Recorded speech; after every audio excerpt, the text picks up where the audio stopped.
The cold, dark waters of the North Atlantic lies the broken remains of a dream, a ship once called unsinkable, a masterpiece of human ambition turned into one of history's greatest tragedies.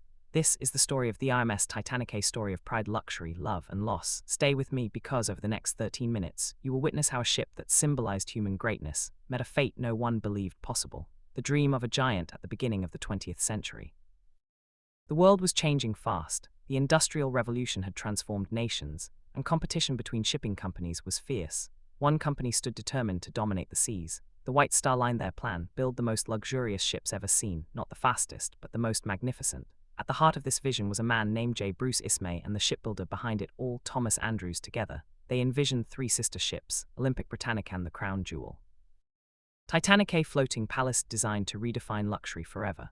Building the unsinkable construction began in Belfast, Ireland. At the famous Harland and Wolff, over 15,000 workers labored tirelessly. Steel plates, millions of rivets, and cutting-edge engineering. Titanic was massive, over 882 feet long, taller than most buildings of its time, powered by enormous steam engines. But what made Titanic special was its safety design. It had 16 watertight compartments. People believed even if 4 compartments flooded, the ship would still float. That belief would soon be tested. Luxury beyond imagination, the Titanic was not just a ship, it was a floating city. First-class passengers enjoyed grand staircases, fine dining, heated swimming pools, lavish suites. Among them were some of the richest people alive, including John Jacob Astor Ive. But below, in third-class, life was very different. Families seeking a better future crowded into simple cabins, yet even they felt hope, because Titanic wasn't just a journey, it was a chance at a new life. The fateful voyage begins on April 10, 1912. Titanic set sail from Southampton, England. Its destination, New York. Thousands gathered to watch. Cheers filled the air as the giant ship slowly moved away from shore. On board were over 2,200 passengers and crew. Dreams, ambitions, and secrets, but not everyone would reach America. WRNGS ignored as Titanic crossed the Atlantic. Warnings began to arrive. Icebergs directly in their path. Messages were sent to the bridge, but the ship continued at near full speed. Why? Because Captain Edward Smith trusted the ship, and many believed nothing could sink Titanic. The night of disaster, April 14, 1912, 11:40 p.m. A lookout spotted something, an iceberg. Iceberg right ahead. The ship tried to turn, but it was too late. The iceberg scraped along the hull, opening deadly gaps. Water began flooding in, silently, relentlessly. Chaos and survival. At first, people didn't panic, but soon reality hit. There were not enough lifeboats, only enough for about half the people on board. Women and children first. Families were separated. Some refused to leave loved ones behind, others had no choice. In the chaos, the band continued to play, a final act of courage in the face of death. The final moments by 2:10 a.m., the situation was beyond control. Water had flooded most of the ship, the bow already deep beneath the ocean and the stern rising higher and higher into the night sky. Passengers clung to anything they could, railings, chairs, each other. The lights flickered once, twice, then suddenly darkness, total darkness, only the stars above and the icy ocean below. The ship began to groan.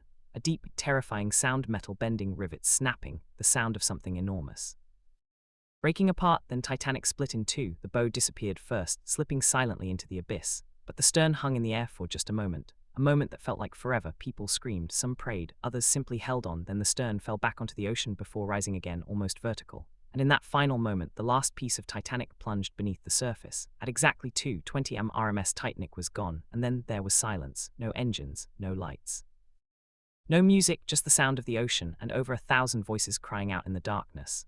The water temperature was below freezing. Within minutes, people began to lose feeling. Limbs went numb, breathing became painful. Some tried to swim, others tried to climb onto debris. Many simply couldn't. One by one, the voices faded, until there was nothing left. Nearby lifeboats floated in the darkness, filled with survivors, but many were only half full. Some passengers begged, "Go back, we can save them." But fear took over, fear that the boats would be pulled under, fear of the chaos, so they waited. And as they waited, the cries faded into silence. It was one of the most haunting moments in history, not just because of what happened, but because of what could have been done. Hours later, a ship appeared on the horizon, the RMS Carpathia, responding to Titanic's distress signals. It arrived just before dawn, but by then it was too late for most. Only about 700 people survived. Over 1,500 were lost. As the sun rose, it revealed the truth: an empty ocean, scattered debris, and lifeboats filled with the stunned, the grieving, the lucky.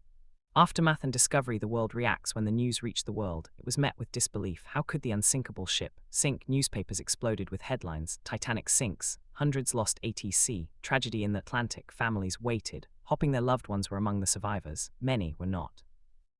INVESTIGATIONS and lessons. In the months that followed, investigations began. both in Britain and the United States. They uncovered hard truths. Not enough lifeboats ignored iceberg warnings over confidence in technology. As a result, new maritime laws were introduced. Lifeboats for all passengers, 24-hour radio watch, better iceberg monitoring. The tragedy of Titanic changed the world, but the ship itself was gone, lost somewhere in the vast Atlantic Ocean. For over 70 years no one knew exactly where it lay, until 1985 when a team led by Robert Ballard made a breakthrough. Using deep-sea technology, they scanned the ocean floor, searching mile after mile in complete darkness, and then they found it. The bow of Titanic resting silently on the ocean floor, 2 miles beneath the surface, broken but still recognizable. Scattered around the wreck were personal items, shoes, clothing, objects that once belonged to real people.